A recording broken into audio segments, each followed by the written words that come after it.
I've seen Christian at a lot of tournaments. Players, he's always smiling, he's always happy, and he's usually like pretty close to the top. Stage, you can give you your bearings. Players in standard winner box number 5. To the side of the jury, please. Thank you. Oh, Tiger, I got it. Talking to me. So 0. We can't let that little kid win the tournament. No. We can't let that little kid I have win to the say, I'm tournament. actually really Just get him out interested of there. in Christian's list, mostly because I feel as though when you don't have actual real burn, I don't know if you heard my. I think that the value of cards like Pulse Tracker diminishes a little bit. I will. He might not be playing. Quick pace, Yeah, walk he up could there. be somebody that's going up on the curve to like Nighthawk, Malakir, Bloodwitch. It might be that he's still really super low on the curve and is a Viscera Seer deck with high, with Kallistra Highborn. But I'm curious to see which one it is, because when someone says that they're playing mono black vampires, there's so many different ways it could go, and it'll be a nice change of pace to see something a little bit different again. I don't either. It might have been me. Was he talking to me or Gerry? Gerry. I guess we haven't started yet, right? He doesn't even have an opponent yet? He's Mulligan. Yeah. I like watching Christian play. He's always very happy. What would you think if I told you this is the first time I've mulliganed today? I've mulliganed a lot. Wow. Jerry just mulliganed, and in mulliganing, displayed his hand to his opponent. So a very friendly act. I've had a lot. I think both of these players know each other well enough that they know what the other For one's your playing. information, we will be posting standings after, well, immediately prior to the next round and the round after that. You have 50 minutes for this round. Starting now. Man, aside from the whole me not being in the tournament at the last with the last pairing, I was pretty psyched about what I thought was the pair down. I was like, yes! Yeah. I think I was fine with the Boros pairing too. Yeah. Like it's not our like best matchup, but Squadron Hawk's really the only card that annoys us. It's not even as good as it Legacy just Challenge players, your pairings are posted on the pairings board. Makes Gatekeeper Legacy worse, Challenge Archel players, your pairings are posted. Yeah, but it's no worse than like Bloodghast, yeah. Absolutely, yeah. You know, one of the things that's very hard with this matchup, until we know more about Christian's deck, is making a prediction on it. With the Boros Vampires matchup, I think I would have been pretty comfortable having the prediction be towards Gerry Thompson. Really? I think Boros is way better than Vampires. I think it's like a highborn. Keeling is like, I don't know. I think Boros has an advantage there, but Attention Magic players, there is Austin Redding. you have like Stoneforge Mystic, Squadron Hawk. Yeah, first time you mulligan. I know, and it's a double mulligan. 2-in-1 game. God. I didn't think I could be so unlucky. I'm wrong. Not today. Never mind. We used to always give David Meyer a hard time because he spent that entire tournament. He goes, nope, I'm not gonna split. I'm destined to win. I'm destined to win. And then as soon as he plays, you go, hey, split. Oh, yeah. I had it right. Okay, there we go. Defend him when I can in our match, though, at least. Top Scars and Mirrodin. I mean, he's really good. Yeah, they're like, he so dumb. He played Dark Souls ago. I was like, yeah, I died the next turn. Yeah. I was just dead. I also made a mistake the very next turn that just wasn't quite as coy as no one saw it. Yeah, Dark Rituals go is like pretty noticeable. Okay, so we have the presentation of the decks. I really want to see Christian's hand. I played a Lotus Petal instead of a Lion's Eye Diamond instead of discarding because I was under the impression I was like, It's funny, Gerry is now doing that tell I said that means you need to draw a certain card, but he hasn't looked at his hand yet, so he needs to draw certain cards. He takes Lion's Eye Diamond, obviously. Not too detrimental when you're in that type of position. I only have 6 mana. Like, so no one obviously in the watching ever noticed it. And Sunders like, so you could have won. I was like, explain. Has time started? Oh. I apologize. One time, Austin Fleming to the side event stage, please. Okay. A 1-drop, come on. Well, we see a very, very common opening there for the Black Vampire deck. Look at you. Look at me go. Upkeep, I go to 19. Yeah. Dueling Lacerators, is that? Yes! We might have had a one-liner. Pretty sure I'm blocking. There. A little bit of extra information for Gerry before the combat begins. Get Yeah. extra cards. I mean, this is You can tell that they're close enough friends where this is a fun match. This is them enjoying themselves a bit. Gerry also kept a one-lander. Oh, that's bad news for him. You could. I mean, he's down 3. How many cards did he start with? 6 or 5? I think it was 5. 17, right? Okay. That's fine. I just don't know. Yeah, you're good. I mean, he could conceivably keep a one-lander at 6 on the draw.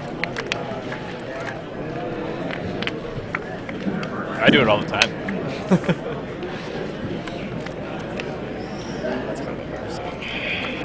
Attention Magic players, we're still looking for Austin Liming. Please there we go. The silent stage so we can get your win box started. Sign in blood. A little bit of extra room for a card like that. And you know, Sign of Blood is interesting because you can't dome people with burn spells, but you can dome people with Sign of Bloods. And I love that. When you're not at the stage where you want to be doming people, it's Council of Swords time number 2. Yeah. You know, you're Night's Whispering. That's pretty good. Actually, you know, I'm surprised that Sign in Blood isn't being played in Vampires that's Black-Red more often.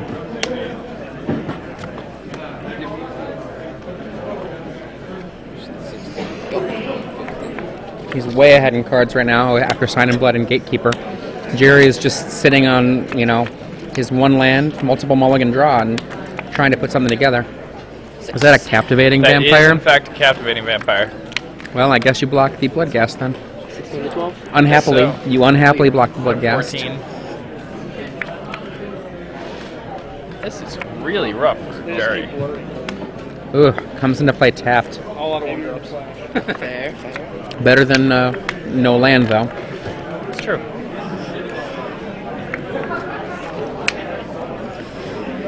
Five. Down to 8. No, down to 7. Oh, it's down to 7. You're right. +1/+1. And unloads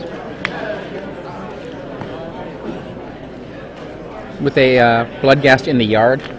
There's very little that's dead for him at this point. Let's pretend Gerry's best draw. I mean, Gerry's best draw here is Arc Trail. He gets the Captivating Vampire and the... His best draw is land with an Arc Trail already in hand, right? Yes. And so then he kills the Pulse Tracker, kills that, takes 4 or 6 depending. But yeah. Yeah. I mean... Really? That was some crazy variance. I mean... Yeah, So that happens. I got to. I mean, it's magic. It's one of the reasons why the game is so great. I was only 10. Bloodghast, actually not, Blood Throne Vampire. How unfair. Someone What saying a that they saw sick that. start. Did we see that come into play? What? Blood Throne Vampire? Yes. Nice. That's a sick card. So let's He's really good with Highborn. Million Skinner Eight now. A million And of we'll be them. closing side events fairly soon.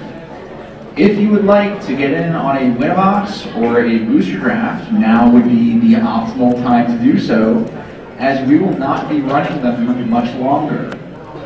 If you would like to sign up for something, my awesome friend Miss Tasha would be more than happy to get you set up. Please come see her at the side event stage. We have 3 spots remaining for a casual draft. It's just $10, and we'd really love to get you in it.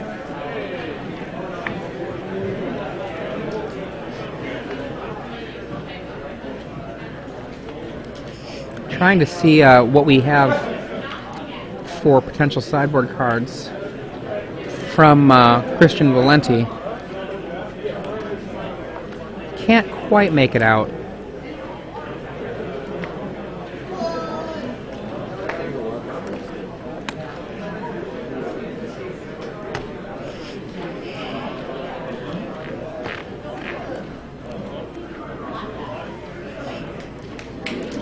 Did he do the classic press the 15 cards in, sideboard out 15 cards?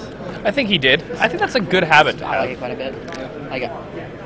I guess there's no reason not to play. I was going to say I wouldn't play him in that, but I guess there. Looks like he's removing Sign in Blood, which is actually a little surprising to me. I'm not sure this is a matchup that collapses so quickly that Sign in Blood is a liability. It might be he is taking them all out. It might be he's shaving it down. Maybe. I don't mind Sign in Blood here. Yeah, I don't either. I think that this is... I think those 2 cards really good. Like, every card matters in this matchup.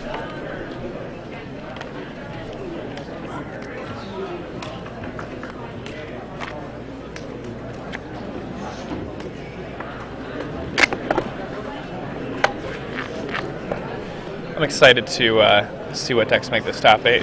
So Me too. See how aggressive this top 8 will be. I'm, Race for the finish. I want Gerry to win on a certain level, but on another level, I would like to see Black Vampires do well. So, I mean, it's the question of like persona versus like my curiosity about seeing this deck play some more. Captivating Vampire, for example, that's kind of a little spicy meatball, and I like spicy meatballs. He's pretty much a sicko at these things. I also like spicy meatballs. Somewhere around the top 10. I like Christian's deck. And I like Christian's deck choice, too. It's really aggressive. It seemed fitting that it was you and him in the finals. Hardcore aggression is a good thing, I think, right now. So we know about Pulse Tracker? Yeah. We know about Vampire Lacerator. The best player in the tournament. And, we know about pretty much ran the entire field. Bloodthorn Vampire? Throughout the... And now, I'm going to skip Bloodthorn Vampire and just go to Bloodghast, because Bloodthorn Vampire is a card that we might see 2 of, might see 3 of, might see 4 of. We can't quite know. We saw Sign in Blood. That's probably a 2 to 4 of. So what's game? So is Bloodthorn. Yeah, I think so. Yeah. So Captivating Vampire. Captivating is probably a 4 of. I mean, yeah, maybe 3. Like, So then you could tell that he's card. good matchup. Like, I don't mind having Brave Lord. Something like that. Gotcha. He's such a... Gatekeeper, I'm guessing, is a good 4 of. Everything. So. Yeah. Like, the PTQ where he beat me in the finals in Indy, like, the thing that really, not got to him, he's just awesome. He conceded to Kyle, his roommate, like round 3. Round 2 or 3, yeah. And he's just like, I mean, he didn't actually lose. Yeah, he didn't actually lose. Yeah, So let's pretend, for the sake of argument, that Gerry wins this. One of the things that does leave us is then Christian Valenti going to Game 3 on the play. Hopefully we'll both keep 7.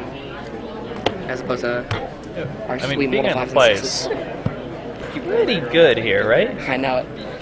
I'm a really big fan. Some people have tried to make claims recently, I think Cedric Phillips is one of them, that you want to be on the draw in these aggressive matchups, but I actually think that that's incorrect for pretty much every aggressive matchup, whether it's red on red, vampires on vampires, or if you mix and match especially with cards like Searing Blaze for red on red. With Searing Blaze, with cards in the black matchups like a Gatekeeper of Malakir, you know, being the one that's the first to act can sometimes mean that your opponent taps down and then you do something while they're tapped down that you wouldn't have been able to do otherwise. It's true.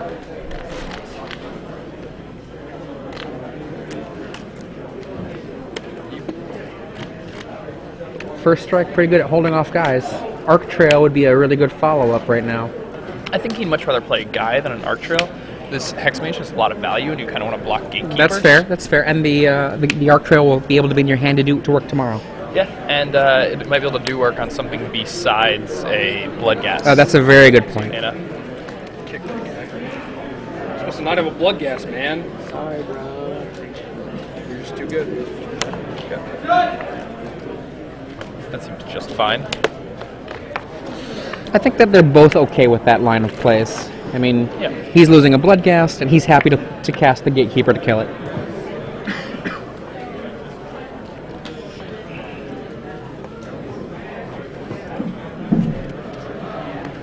Judge Jeff Foster, 2 side events, please. Judge Jeff Foster, 2 side events. Also, folks, we are trying to fill up the last standard winner box of the night. We currently have 2 people signed up. We need 6 more to see it through. If you'd like to get involved, please come up to the side event stage now. So, for those of you who are close enough to get here, 6 more people, you could be a part of that 6 people to get a winner box. Results correct? Is that a Captivating Vampire? No, sorry, my bad. I thought I saw Captivating Vampire in his hand, but I think that I'm wrong. Bottom.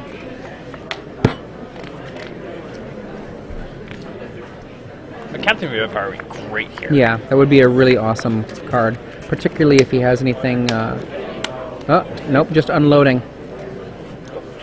I see a Lacerator. Is that 2 Seers, a Lacerator, and a Bloodghast? It is.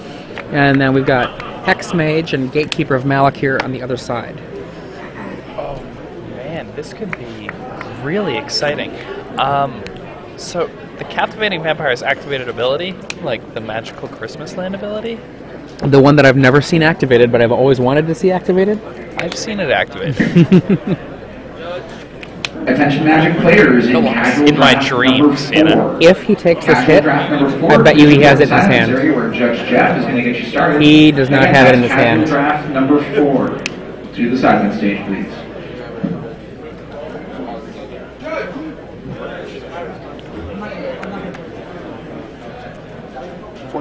Oh, takes it. Yeah. He has it. Come on, I want to see captivating vampire get activated. It's not going to happen. Jerry's not going to let it happen. Yeah, I mean, I want to. He's going to see Gerry gatekeeper Thompson or win this arc trail tournament, but, or something.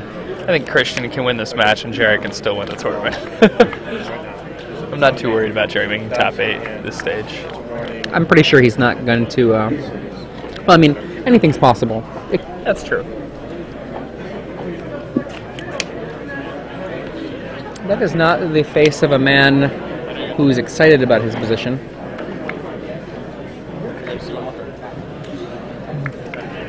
I don't think I see any red cards in his hand.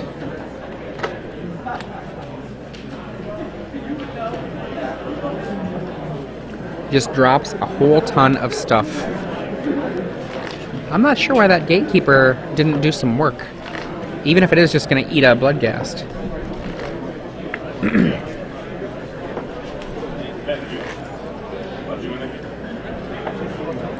I think you're going to see a captivating vampire do some thievery. 12 to 19. Oh my gosh. So intense. Do you continue to keep control if the vampire dies? I think you do. I think you get to keep it for the whole time. Oh yeah. It's forever. Oh, it's like a diamond. There it is. That's captivating. Oh my goodness. Goodness gracious. I like captivating vampires' art too. He's like, come on, come hang out, come on, you know, like. Okay. And in fact, he's stealing vampires. Wait. What just happened there? He's attacking, tapping his guy. Okay, he's got the Viscera Seer in a land, so he can just bring it back. Fair enough. Fair enough. The land brings it back. There we go.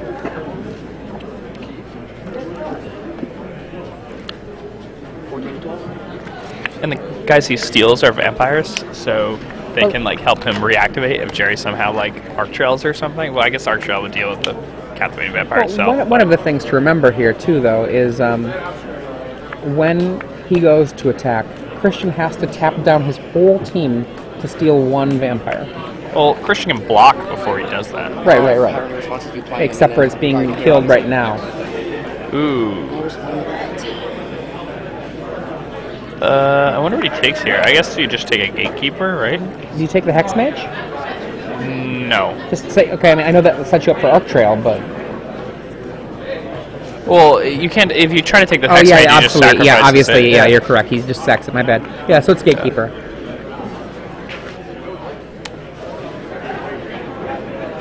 It's going to be a lot of damage, though. You know, he's going to steal that, but he's going to eat a lot of damage.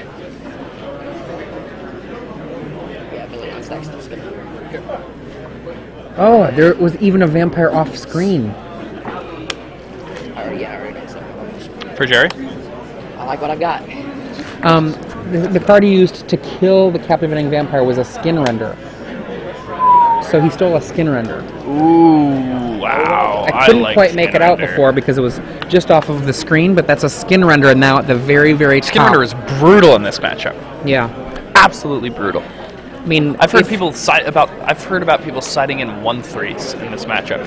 Like, Skin Render kills a guy and like presents this awesome threat. A black 3/3? Yeah. How does Christian's deck deal with that? So right now he's presented with an interesting question.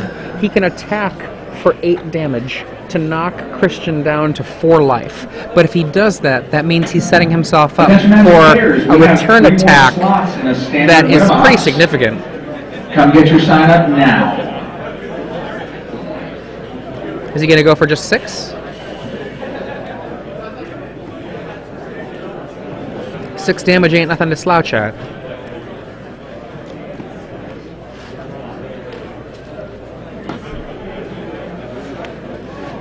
All of it in. There we go. I like 8. Take 8. Go to 4. Disfigure? Nope. Makes it just take take 6 or take 4. Go to 8. So was that 2 disfigures that he just cast?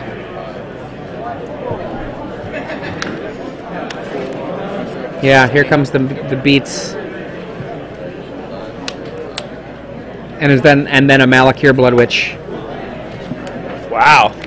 Blood Witch. I like that card. I like that card a lot. Yeah.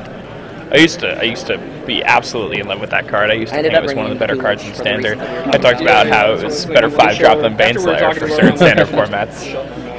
Well, I mean, like, we're pretty sure, I mean, because of the tempo I get, that I'm the aggro deck no matter if I'm on the play or draw. Yeah, exactly. So it just gives me more win conditions, more threats. So we just watched round 8, and we watched Christian Valenti and Gerry Thompson's undefeated streak. Christian Valenti. It's good to see him, you know? I really debated. I like watching him. I really debated, like, the way, I mean, I guess you have Hex Mages, but